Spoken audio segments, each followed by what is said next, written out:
النبي جاهد الكفار والمنافقين واغلظ عليهم ومأواهم جهنم وبئس المصير يحلفون بالله ما قالوا ولقد قالوا كلمة الكفر وكفروا بعد إسلامهم وهموا بما لم ينالوا وما نقموا إلا أن أغناهم الله ورسوله من فضله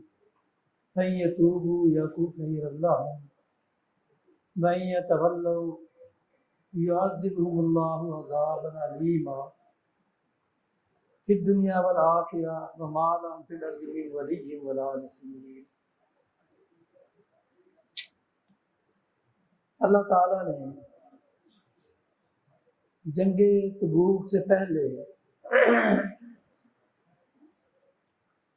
منافقین کے ساتھ نرمی کا حکم تھا، کیونکہ یہ وہ لوگ تھے جنہوں نے ہر موقع پہ اسلام کو اور مسلمانوں کو نقصان پہنچانے کی کوشش کی، لیکن چونکہ کلمہ گو تھے، اگر ان کے اوپر یا ان کے خلاف تلوار اٹھائی جاتی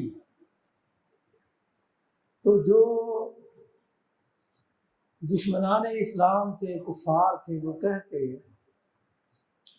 کہ دیکھو یہ اپنے لوگوں کو جو کلمہ گو ہیں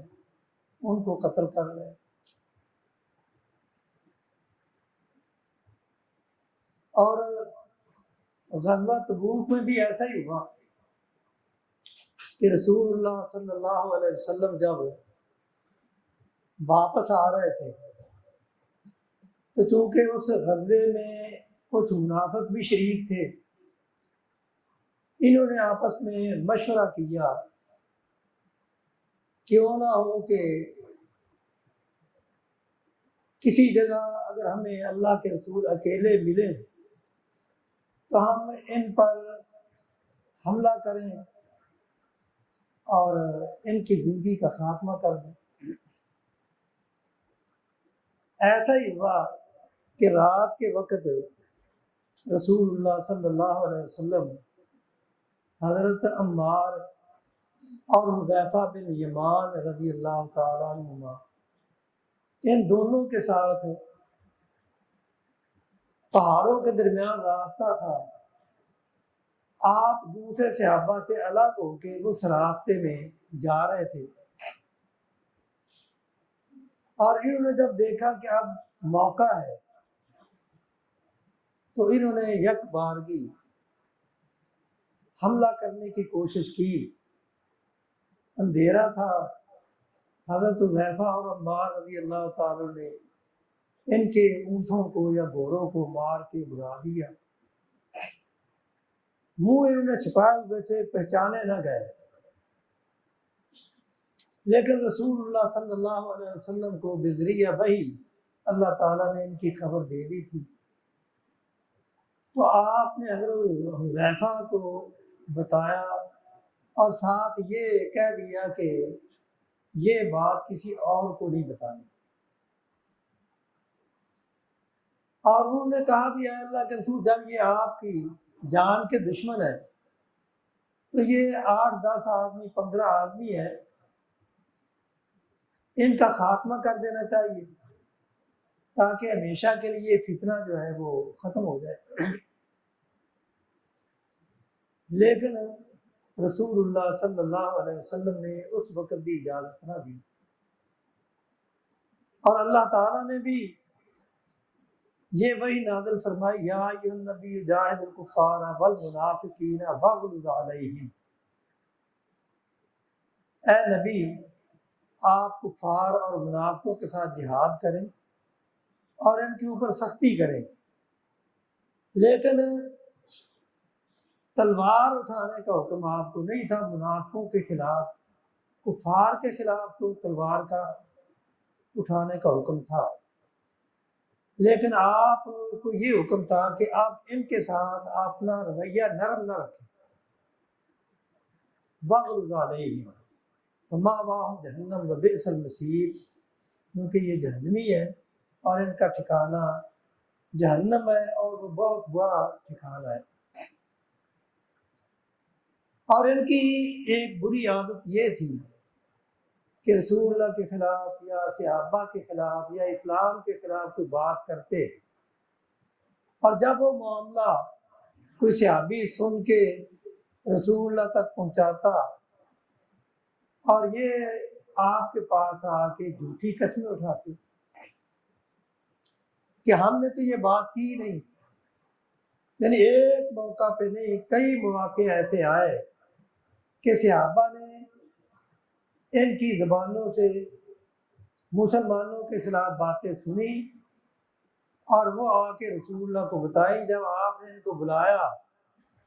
تو انہوں نے قسمیں اٹھائیں، اسی کا تذکرہ یحلفون باللہ ما قالوا، وہ آ کے اللہ کی قسمیں اٹھاتے کہ اے اللہ کے رسول ہم نے تو یہ بات کہی نہیں، ہمارے اوپر الزام لگایا جا رہا ہے، جیسا کہ زید بن ارقم کے بارے میں بھی آتا ہے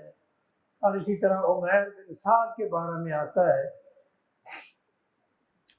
کہ انہوں نے جب ان کے زبانوں سے باتیں سنی اور انہوں نے آ کے رسول اللہ کو اطلاع دی، جب ان کو بلایا گیا تو انہوں نے قسمیں اٹھائیں۔ تو اللہ تعالیٰ فرماتے ہیں کہ یہ جھوٹی قسمیں اٹھاتے ہیں۔ وَلَقَدْ قَالُوا كَلِمَةَ الْكُفْرِ، انہوں نے کفر کے کلمات کہے ہیں، وَكَفَرُوا بَعْدَ إِسْلَامِهِمْ،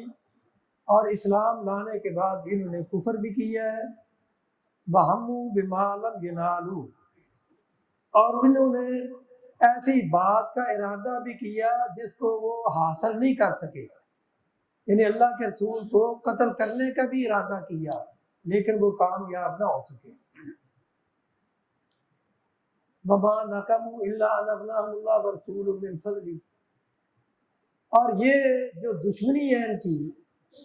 مسلمانوں اور اہل اسلام کے ساتھ، یہ صرف اور صرف اس وجہ سے ہے کہ اللہ تعالیٰ نے ان کو مال و دولت سے غنی کیا ہے، کیونکہ رسول اللہ صلی اللہ علیہ وسلم کے ہجرت کرنے سے پہلے مدینہ ایک عام دیہاتوں جیسا دیہات تھا اور وہاں کے معاشی حالات بھی کوئی اتنے اچھے نہیں تھے، لیکن جب رسول اللہ صلی اللہ علیہ وسلم ہجرت کر کے آئے، یہاں اسلامی ریاست قائم ہوئی، تو مدینہ منورہ کو ایک مرکزی حیثیت حاصل ہوئی، اور مرکزی حیثیت حاصل ہونے کی وجہ سے یہاں تجارت بھی بڑھی اور لوگوں کے مالی حالات بھی اچھے ہوئے، اور یہ منافق پہلے ان کے پاس کچھ بھی نہیں تھا، لیکن جب ان کے پاس مال و دولت آیا تو یہ اس مال و دولت آنے کے بعد اللہ کے رسول کے خلاف اور صحابہ کے خلاف یہ سازشیں کرنے لگے۔ اسی کا تذکرہ اللہ تعالیٰ نے کیا ہے، فَيَتُوبُوا يَكُ خَيْرَ اللَّهُ، اگر یہ توبہ کر لیں تو یہ ان کے لیے بہتر ہوگا، وَيَتَوَلَّوْا يُعَذِّبْهُمُ اللَّهُ عَذَابًا أَلِيمًا فِي الدُّنْيَا وَالْآخِرَةِ، اگر ان نے توبہ نہ کی تو ان کو اللہ تعالیٰ دنیا میں بھی عذاب دے گا اور آخرت میں بھی عذاب دے گا، اور دنیا میں پھر زمین میں ان کا کوئی مددگار، کوئی حامی ناصر نہیں ہوگا۔ اور ان آیات کے آنے کے بعد پھر کچھ منافق ایسے بھی تھے جنہوں نے توبہ کی، رسول اللہ صلی اللہ علیہ وسلم کے پاس آ کے اپنے جرائم کا اعتراف کیا اور معافی مانگی، تو اللہ کے رسول نے ان کو معاف کر دیا۔ تو گویا کہ اللہ تعالیٰ یہاں منافقوں کے حالات بیان کر رہے ہیں کہ منافق اسے کہتے ہیں جس کا ظاہر کچھ ہو باطن کچھ ہو۔ ظاہر میں تو وہ مسلمانوں کے حامی ہوتے ہیں اور باطن میں وہ سخت دشمن ہوتے ہیں۔ اللہ تعالیٰ ہمیں، آج بھی ایسے لوگ موجود ہیں، اس معاشرے میں بھی موجود ہیں، اللہ تعالیٰ ہمیں ان کی سازشوں سے محفوظ رکھے، اور اللہ تعالیٰ ہمیں ہر قسم کے شر سے محفوظ فرمائے اور اللہ نے ہمارے اوپر اپنی رحمت نازل فرمائے اور برکت نازل فرمائے۔ وآخر دعوانا